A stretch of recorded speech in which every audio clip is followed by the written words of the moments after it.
June 15th, 1999, a day etched in the memory of the residents of Ridgemont, but not for reasons of celebration. The sun shone brightly, oblivious to the shadow that was about to fall upon the quaint town. It was the day the graduating class of Ridgemont High, brimming with youthful exuberance, embarked on their much-anticipated trip to celebrate their newfound freedom.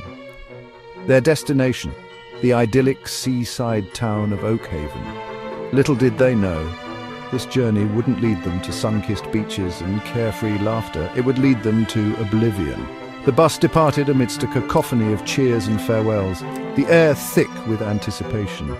Excited chatter filled the bus, dreams for the future intermingling with plans for the week ahead.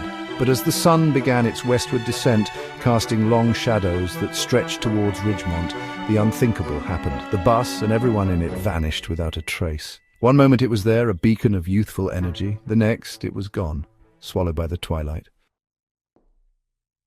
Oakhaven had always held a special allure for the graduating class of Ridgemont High. A place of legend in their small town, it whispered promises of sun-drenched days and starlit nights. For the class of '99, it was more than just a graduation trip. It was a rite of passage, a final hurrah before embarking on the grand adventure of adulthood. Brochures were pored over, itineraries were meticulously crafted, and dreams were woven into the very fabric of their excitement. The weeks leading up to the trip were a whirlwind of activity. The air buzzed with the excitement of packing, planning, and anticipation. Friendships were solidified, promises were made, secrets were shared. The energy was contagious, spreading through the halls of Ridgemont High like wildfire. Even the teachers seemed caught up in the excitement, their usual stern demeanor softened by the shared joy of this momentous occasion. The last confirmed sighting of the bus was at a desolate petrol station on the outskirts of Oakhaven. A lone attendant, his face etched with the weariness of long nights and countless cups of coffee, vaguely recalled a group of teenagers stopping for fuel and snacks. He remembered their laughter, their youthful energy, a stark contrast to the quiet monotony of his night. He remembered them driving off into the night, their headlights swallowed by the darkness.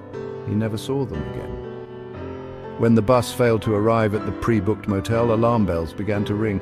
Frantic calls were made, hope giving way to fear with each unanswered ring. The authorities were alerted and a search party was hastily assembled. The road to Oakhaven was combed, every mile a testament to the growing dread that tightened its grip on the hearts of the searchers. But the bus, like a phantom swallowed by the night, had vanished without a trace. They were so excited, Mrs. Thompson, a history teacher at Ridgemont High, recalled, her voice cracking with emotion. I remember seeing them off, their faces glowing with anticipation. It's a sight I'll never forget, and now it's a memory that haunts me. Her words, heavy with unshed tears, echoed the sentiments of the entire town.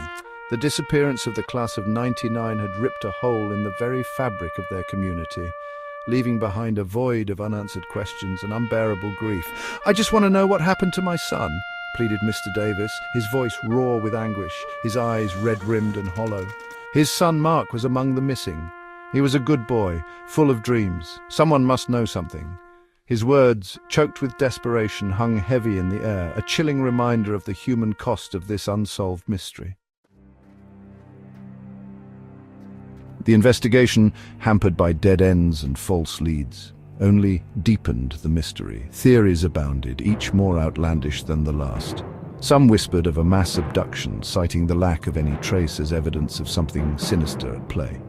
Others, clinging to a shred of hope, suggested a mass runaway, perhaps a misguided attempt at starting a new life.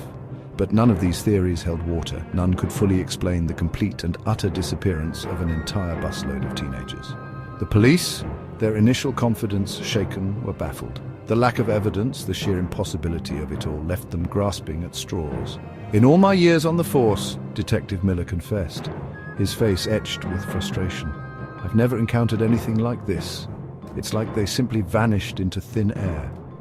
His words, spoken with a weariness that betrayed the toll the case had taken on him, only served to amplify the sense of unease that had settled over Ridgemont.